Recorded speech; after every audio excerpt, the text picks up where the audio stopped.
संख्या पद्धति का मतलब होता है संख्याओं का वर्गीकरण।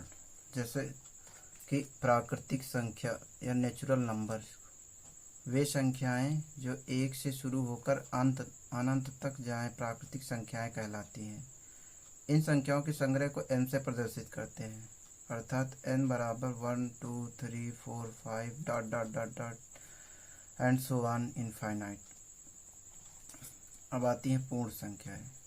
पूर्ण संख्याएं क्या होती हैं? होल नंबर इन्हें बोलते हैं। वे सभी संख्याएं जो 0 से शुरू होकर अनंत तक जाती है उन्हें पूर्ण संख्याएं कहते हैं। इन संख्याओं के संग्रह को W से प्रदर्शित करते हैं, अर्थात W बराबर 0 1 2 3 4 5 dot dot dot and so on infinite. पूर्ण संख्याओं को नंबर लाइन पर इस प्रकार रिप्रेजेंट करते हैं। देखिए 0 1 2 3 4 5 लाइक दिस। ठीक है। अब आता है इंटीजर्स या पूर्णांक। इंग्लिश में बोले इंटीजर्स, हिंदी में पूर्णांक। वह संख्या जो अपने आप में पूर्ण होती है उसे पूर्णांक कहते हैं।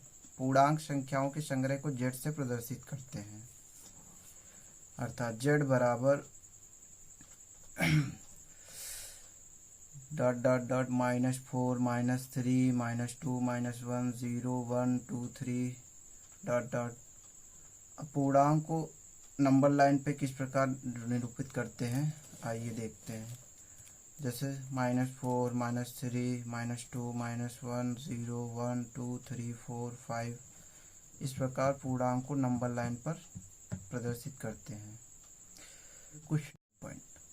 प्रत्येक प्राकृतिक संख्या प्राकृत संख्या एक पूर्ण संख्या होती है, जबकि प्रत्येक पूर्ण संख्या प्राकृत संख्या नहीं होती है। जैसे 0 एक ऐसी पूर्ण संख्या है जो प्राकृत संख्या नहीं है।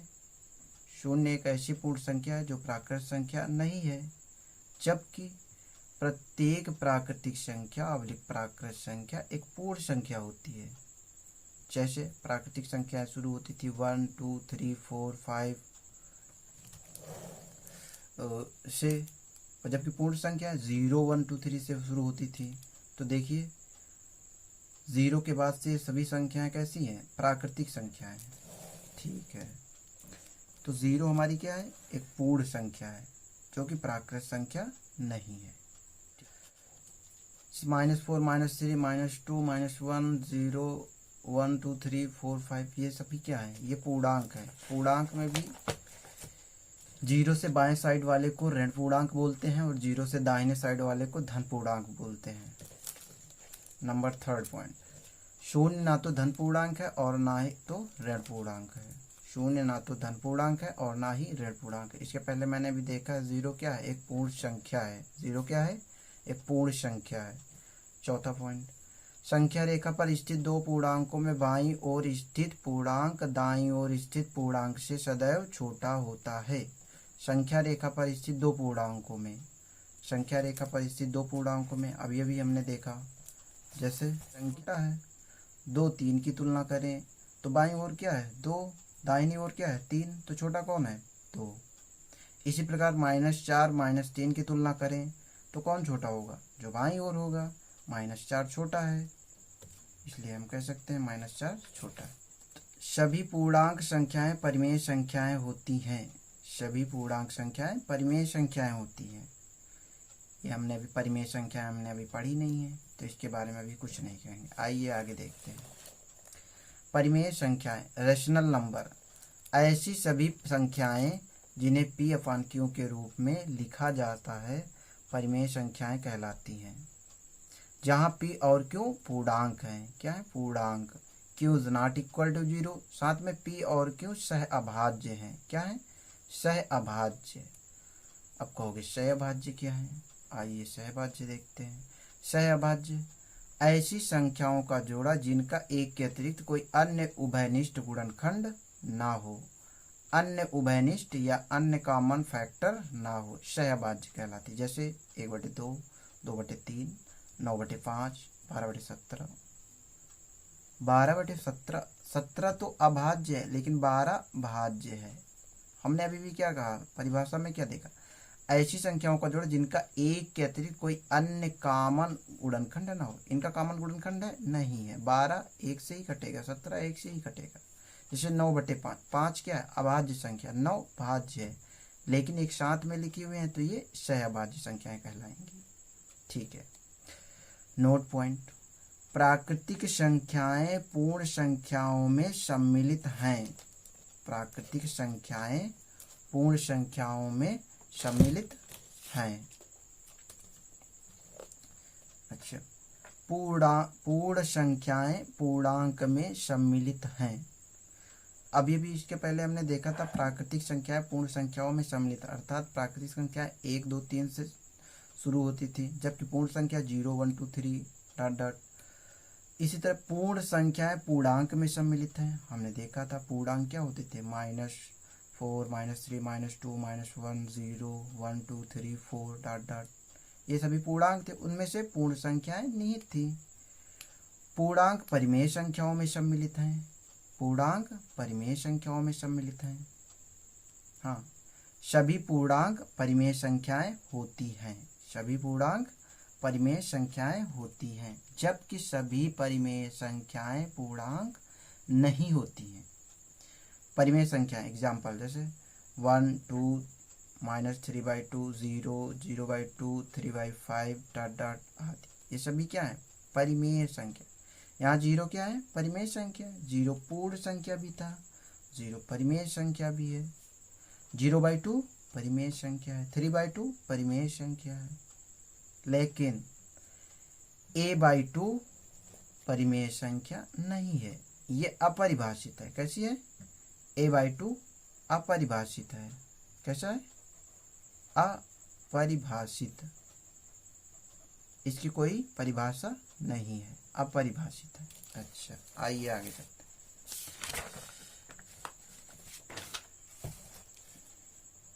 एक एग्जाम्पल देखते हैं। अगर हमें दो परिमेय संख्याएं दे दी जाएं और उनके मध्य कोई भी परिमेय संख्या पूछी जाए तो हम कैसे निकाल लेंगे। उसको निकालने के हमारे पास दो विधि हैं। जैसे क्वेश्चन है 1/5 तथा 1/7 के मध्य 5 परिमेय संख्याएं ज्ञात करो, या हल। वैकल्पिक विधि, पहली विधि हमारे पास क्या है वैकल्पिक विधि। इस विधि में हम सभी पांचों संख्याओं को एक साथ ज्ञात करते हैं। क्योंकि हमें 5 संख्याएं ज्ञात करनी, अतः 5 + 1 = 6। सबसे पहले हरों का एलसीएम लेकर हर बराबर करते हैं। हमने हर बराबर कर लिया, 1/5 का 1/7 = 7/35 5/35 हमने हर बराबर कर लिए। अब यहाँ पे देखिए, अब अंश और हर में 6 से गुणा कर देते हैं। 6 से मैंने मल्टीप्लाई कर दिया, 7/35 7 × 6 35 × 6, या 5 × 6 35 × 6 42/210 आ गया, 30/210। अब 30/210 तथा 42/210 के मध्य अभीष्ट 5 परिमेय संख्याएं निम्न है। 31/210 32/210 33/210 34/210 35/210 हैं। अतः 1/5 तथा 1/7 के मध्य अभीष्ट परिमेय संख्याएं 31/210 32/210 33/210 34/210 35/210, ये हमारा आंसर है। ये हमारी 5 परिमेय संख्याएं पहले वाली विधि से मिल चुकी हैं। अब आइए अगली विधि, सेकंड विधि देखते हैं। इस विधि में सबसे पहले हरों का एलसीएम लेकर हर बराबर करते हैं। 1/5 1/7। अब इनका एलसीएम ले लिया है 35। पहली परिमेय संख्या 7/35, दूसरी 5/35 हो गई। अंश और हर में शून्य को बढ़ा देते हैं। 7 में 0 बढ़ा दिए 70/350, हर में बढ़ा दिए 70/350 हो गया। इस वाली परिमेय संख्या में 0 बढ़ा दिए तो 50/350। ठीक है, 50/350 तथा 70/350 के मध्य अभीष्ट 5 परिमेय संख्याएं 51/350 52/350 53/350 54/350 55/350। अतः 1/5 तथा 1/7 के मध्य अभीष्ट 5 परिमेय संख्याएं 51/350 52/350 53/350 54/350 55/350 है ये आंसर। हमने अभी भी क्या देखा, परिमेय संख्याएं दो समान हैं लेकिन अलग अलग विधियों से हमें अलग अलग परिमेय संख्याएं मिली। पहली वाली परिमेय संख्याएं क्या थीं, आइए देखते हैं। पहली वाली विधि में परिमेय संख्या हमें मिली थी ये 31/210, 32/210, 33/210, 34/210, 35/210। जबकि सेकेंड वाली विधि में हमें मिली थी परिमेय संख्याएं 51/350, 52/350, 53/350, 54/350, 55/350। हम कह सकते हैं कि किन्हीं दो परिमेय संख्याओं के मध्य कितनी परिमेय संख्या हो सकती हैं, अपरिमित। कितनी? अपरिमित, इनफाइनाइट। क्योंकि दोनों विधियों में हमने देखा भी अलग अलग परिमेय संख्याएं मिल रही हैं, इसलिए हम कह सकते हैं कि किन्हीं दो परिमेय संख्याओं के मध्य अपरिमित इनफाइनाइट परिमेय संख्याएं हो सकती हैं। प्रश्नावली 1.1 क्वेश्चन नंबर 1, क्या नीचे दिए गए कथन सत्य हैं या असत्य, कारण सहित उत्तर दीजिए। पहला ऑप्शन, पहला कथन, प्रत्येक पूर्ण संख्या एक प्राकृत संख्या है। असत्य, क्योंकि हमने पढ़ा था पूर्ण संख्या W से रिप्रेजेंट करते हैं, W से प्रदर्शित करते हैं, 0 1 2 3 4 5 dot dot dot and so on. जबकि प्राकृतिक संख्या n से निरूपित करते हैं, 1 2 3 4 5 dot dot dot and so on. तो यहाँ क्या देख रहे हैं, पूर्ण संख्या एक प्राकृत संख्या है? नहीं, प्रत्येक प्राकृत संख्या पूर्ण संख्या है, क्योंकि 0 के बाद जितनी भी संख्या है वो प्राकृतिक संख्या है, इसलिए ये कथन असत्य होगा। दूसरा कथन, प्रत्येक प्राकृत संख्या एक पूर्ण संख्या है। ये कथन सत्य होगा, क्योंकि प्रत्येक प्राकृत संख्या पूर्ण संख्या है, जबकि प्राकृतिक संख्याएं पूर्ण संख्याओं में निहित हैं, इसलिए यह कथन सत्य होगा। अगला, प्रत्येक पूर्णांक एक पूर्ण संख्या है। हाँ, बिल्कुल सत्य। प्रत्येक पूर्णांक एक पूर्ण संख्या है। गलत, ये कथन असत्य होगा, क्योंकि प्रत्येक पूर्णांक एक पूर्ण संख्या नहीं है। पूर्णांक -4 -3 2 क्या ये पूर्ण संख्या है? नहीं। 0 1 2 3 ये पूर्ण संख्याएं हैं, इसलिए सभी पूर्णांक या प्रत्येक पूर्णांक पूर्ण संख्या नहीं है। हाँ, ये हो सकता है प्रत्येक पूर्ण संख्या एक पूर्णांक है, ये हो सकता है। इस आधार पर ये कथन असत्य होगा। अगला कथन, प्रत्येक परिमेय संख्या एक पूर्ण संख्या है।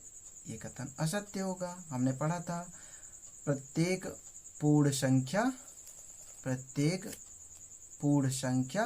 परिमेय संख्या है, या प्रत्येक पूर्णांक परिमेय संख्या है। हमने यही पढ़ा था, क्योंकि हमने पढ़ा था 0.1 -4/3 -3/1 -2/1 ये सभी क्या है? परिमेय संख्या हैं। 0/1 1/2 ये भी सभी परिमेय संख्याएं हैं। तो हम कह सकते हैं कि प्रत्येक पूर्णांक परिमेय संख्या है। इस आधार पे ये कथन असत्य होगा। अगला कथन, प्रत्येक परिमेय संख्या एक पूर्णांक है। यह भी कथन असत्य होगा, क्योंकि प्रत्येक परिमेय संख्या एक पूर्णांक नहीं हो सकती है। जैसे 2/7 क्या ये पूर्णांक हो सकता है? नहीं हो सकता है। 5/7 ये पूर्णांक हो सकता है? नहीं हो सकता है, इसलिए ये कथन असत्य होगा। अगला कथन देखिए, प्रत्येक पूर्णांक एक परिमेय संख्या है। हाँ, ये कथन सत्य होगा। क्यों? क्योंकि प्रत्येक पूर्णांक, जितने भी पूर्णांक है, -4 4/1 परिमेय संख्या है, 0 0/1 परिमेय संख्या है, 1 1/1 परिमेय संख्या, 2 2/1 परिमेय संख्या, ये सभी पूर्णांक परिमेय संख्या हैं, इसलिए ये कथन सत्य होगा। अगला क्वेश्चन नंबर 2 देखिए, क्या 0 एक परिमेय संख्या है? क्या आप इसे P/Q के रूप में लिख सकते हैं, जहां P और Q पूर्णांक हैं और Q is not equal to 0? हल।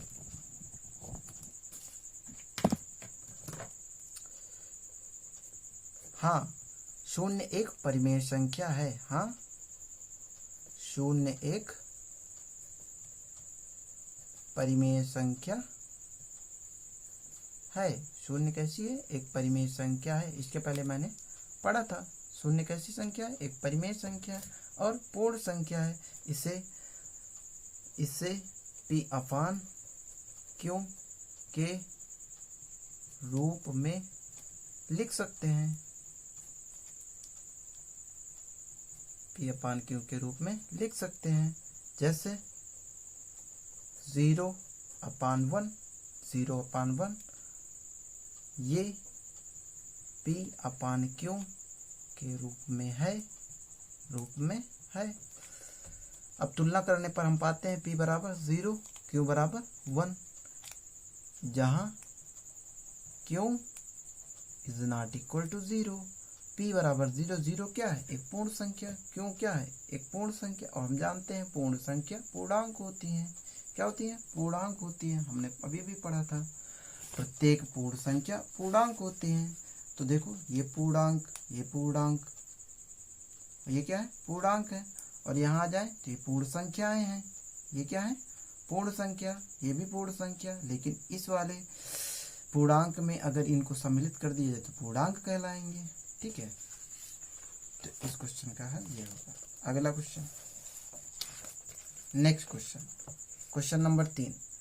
3/5 तथा 4/5 के मध्य 5 परिमेय संख्याएं ज्ञात कीजिए। किन्हीं दो परिमेय संख्याओं के मध्य हमने देखा था, दो तरह की विधियां पढ़ी थी कि पहली विधि थी वैकल्पिक विधि। दूसरी विधि में हम देख रहे थे हरों को बराबर कर लेते हैं और ऊपर नीचे जीरो को बढ़ा देते हैं, उसके आधार पर 5 परिमेय संख्याएं ज्ञात कर लेते थे। जबकि वैकल्पिक विधि में हम क्या करते थे? पहले हरों को एलसीएम लेके बराबर कर लेते थे, बाद में जितनी संख्याएं होती थी उनमें से एक जोड़ करके अंश और हर में मल्टीप्लाई कर देते थे, उसके बाद परिमेय संख्याएं निकाल लेते थे। आइए वैकल्पिक विधि हम देखते हैं। कौन सी? वैकल्पिक विधि। वैकल्पिक विधि बहुत आसानी होती है परिमेय संख्याएं मध्य में निकालने के लिए, इसलिए हम वैकल्पिक विधि का ही इस्तेमाल करेंगे। ठीक है, आइए देखते हैं। सबसे पहले एलसीएम लेकर हरों को बराबर करते हैं। एलसीएम लेकर हरों को बराबर करते हैं। ठीक है, करते हैं। तो एलसीएम ले लेंगे, तो इसका 5, इसका 5, एलसीएम आएगा 5, इसलिए हम 3/5, 4/5 ही लिखेंगे। हमें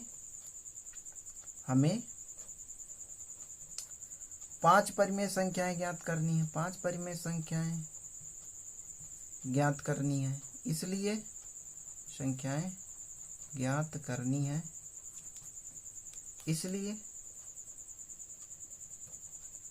5 + 1 = 6। अब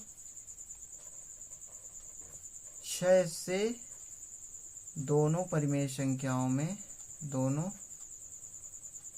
संख्याओं के अंश और हर में गुणा, अंश और हर में गुणा कर देते हैं। तो यहाँ क्या मिल जाता है? 3 × 6 / 5 × 6, 4/6 / 5 × 6। हमें ये मिल जाता है 18/30, 24/30। हम देख रहे हैं 18/30, 24/30 हर बराबर हैं, अतः 18 के मध्य 19, 20, 21, 22, 23, 24 6 परिमेय संख्याएं हमें मिल सकती हैं। हमें चाहिए 5, इसलिए 18/30 और 24/30 के मध्य अभीष्ट परिमेय संख्याएं निम्न है। परिमेय संख्याएं निम्न